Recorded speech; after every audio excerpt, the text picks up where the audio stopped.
मेरी 3 पीढ़ियां श्री राम जन्मभूमि आंदोलन के लिए समर्पित थी। राम मंदिर के लिए सत्ता भी गंवानी पड़ेगी तो कोई समस्या नहीं होनी चाहिए।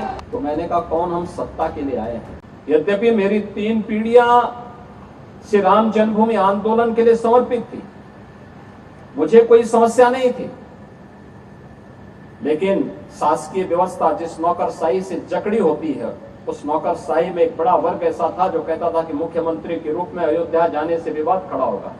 हमने कभी विवाद खड़ा होता तो होने दीजिए, लेकिन अयोध्या के बारे में कुछ सोचने की आवश्यकता है। फिर एक वर्ग ऐसा था जिसने कहा कि आप जाएंगे फिर राम मंदिर की बात होगी। तो मैंने कहा कौन हम सत्ता के लिए आए हैं। राम मंदिर के लिए सत्ता भी गंवानी पड़ेगी तो कोई समस्या नहीं होनी चाहिए। और हम लोग उस समय फिर इस कार्यक्रम के साथ जुड़े। मैंने से 19 अवस्थी से कहा, मैंने कहा बस चुपचाप जाकर के देखो दीपोत्सव का कार्यक्रम कैसे हो सकता है। और वे यहाँ आए, उन्होंने यहाँ सर्वे किया, उन्होंने कहा दीपोत्सव का आयोजन होना चाहिए। मैंने कहा मैं जाऊंगा, दीपोत्सव करते करते बीच में फिर राम मंदिर की बात उठेगी तो इसको क्या करेंगे। उन्होंने कहा नहीं, कार्यक्रम हो इसके बारे में हम सबसे बात करते हैं और सबका सकारात्मक भाव है।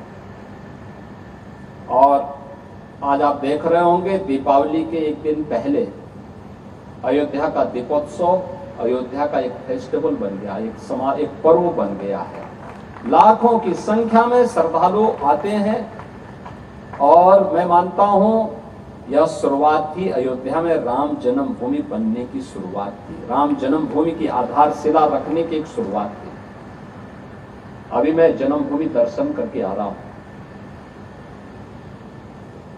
मैं गत वर्ष अयोध्या में आए हुए श्रद्धालुओं की संख्या को देख रहा था और मैंने 2015-16 में भी कितने श्रद्धालु यहाँ आए, 16-17 में कितने आए, वो आंकड़ों को भी देख रहा था। एक समय था जब पूरे वर्ष भर में केवल 2,34,000 श्रद्धालु यहाँ पर आए थे 16-17 में। और मैं गत वर्ष के आंकड़े देख रहा था। गत वर्ष अयोध्या धाम में श्रद्धालुओं की संख्या आई थी 16 करोड़।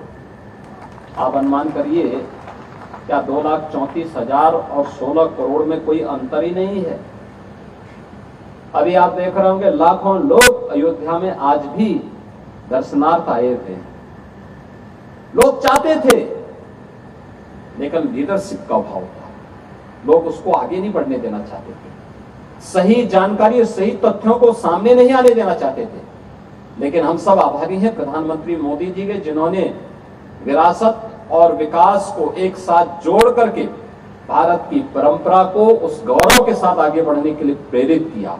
यद्यपि मेरी 3 पीढ़ियां श्री राम जन्मभूमि आंदोलन के लिए समर्पित थी, मुझे कोई समस्या नहीं थी, लेकिन शासकीय व्यवस्था जिस नौकरशाही से जकड़ी होती है, उस नौकरशाही में एक बड़ा वर्ग ऐसा था जो कहता था कि मुख्यमंत्री के रूप में अयोध्या जाने से विवाद खड़ा होगा। हमने कभी विवाद खड़ा होता तो होने दीजिए, लेकिन अयोध्या के बारे में कुछ सोचने की आवश्यकता है। फिर एक वर्ग ऐसा था जिसने कहा कि आप जाएंगे फिर राम मंदिर की बात होगी। तो मैंने कहा कौन हम सत्ता के लिए आए हैं। राम मंदिर के लिए सत्ता भी गंवानी पड़ेगी तो कोई समस्या नहीं होनी चाहिए।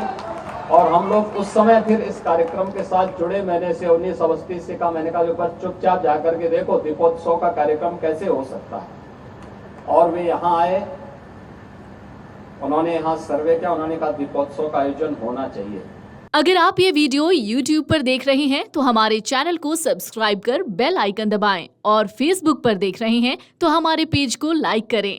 8 मिलियन प्लस सब्सक्राइबर, आपके इस भरोसे के लिए बहुत धन्यवाद।